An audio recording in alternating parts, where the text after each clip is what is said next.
Lesson 8.6, we're looking at probability with combinations, right? So we're looking at possible combinations of outcomes.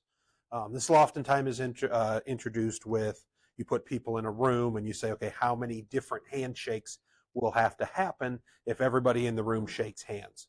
And you could act it out by having one person go up and down the rows of the room, and then that person goes sit somewhere else, and then you keep going until no one is left, and you can count them up. But that would be a combinations problem, and there is a combinations formula here in the box. N factorial over r factorial times n minus r factorial. And factorial just means that you are multiplying all the numbers together. So n factorial, if my n is 7, I would do 7 times 6 times 5 times 4 times 3 times 2 times 1. Okay, that's what factorial means. We are not going to get that involved. We are going to just simply rely on the calculator to do this for us. Right, so combinations is the selection of items in which order does not matter. It's how many ways we can match things up, and order doesn't matter. So, pizza toppings, you have 10 to choose from. You can pick 3 of them. How many combinations of pizza can you make without repeating any toppings? So you can't go triple pepperoni, which would be pretty good. So to do that on the calculator, right, we have to establish our n value and our r value. So in our pizza problem, right, we have 10 items to choose from, and then this NCR in the graphing calculator, and then we would put 3 because we are choosing 3 pizza toppings. So you see here in the screenshot, you hit the math button and you toggle over here to probability, and then it's option number 3. The trick is to type in your n value, so in this case the 10 first, and then you go to the math button, probability. Right, so n is your number of things you're choosing from, and the 3 is how many you are picking to put on your pizza, right? There's 10 pizza toppings to choose from, but I only get to pick 3, right? So to key this in properly, I would do 10, and then I would go to the math button, scroll over to probability, down to number 3, and then I would enter my R value of 3. I get 3 pizza toppings. So there's 120 different combinations of pizzas I can make, and that does not include order, right? If I'm going pepperoni, sausage, onion, that's going to taste the same as onion, sausage, pepperoni. So those 3 toppings together are only counted one time.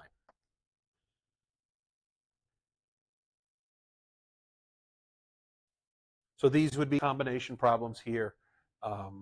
Board of directors, 10 members of that group choosing 4, right? So that would be 10 NCR4.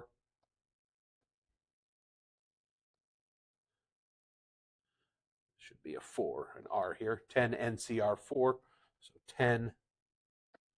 And then I go over to probability, choosing 4. Right, so 210 different combinations can be made. The next one looks at decks of cards, so we change our values. I'm going to skip over that one. You can do that one on your own. And I'm going to skip that one as well. Let's look at this last example on the Powerball. Powerball lottery played in 45 states. And to win $1 million prize on the Powerball, you have to match your numbers to the 5 numbers that are selected, right? So there are 69 numbers in the hopper. They're all bouncing around, and they are going to choose 5. So that would be how many different combinations of numbers can happen with those numbers that we are selecting from. Right, so 69 numbers, choosing 5. There are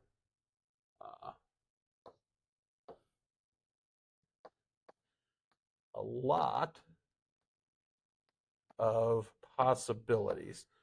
Looks like 11,238,513 combinations of numbers that can happen, and you have a 1 in 11.2 million chance of matching your ticket to the winning ticket. To make it more complicated, the Powerball then has a bonus game, and if you match the 5 white numbers and the 1 red number that is picked, right? Then you win the grand prize jackpot, starting at 20 million, and it goes from there. So to match the 5 white numbers, right? We have that 1 in 11.2 million chance.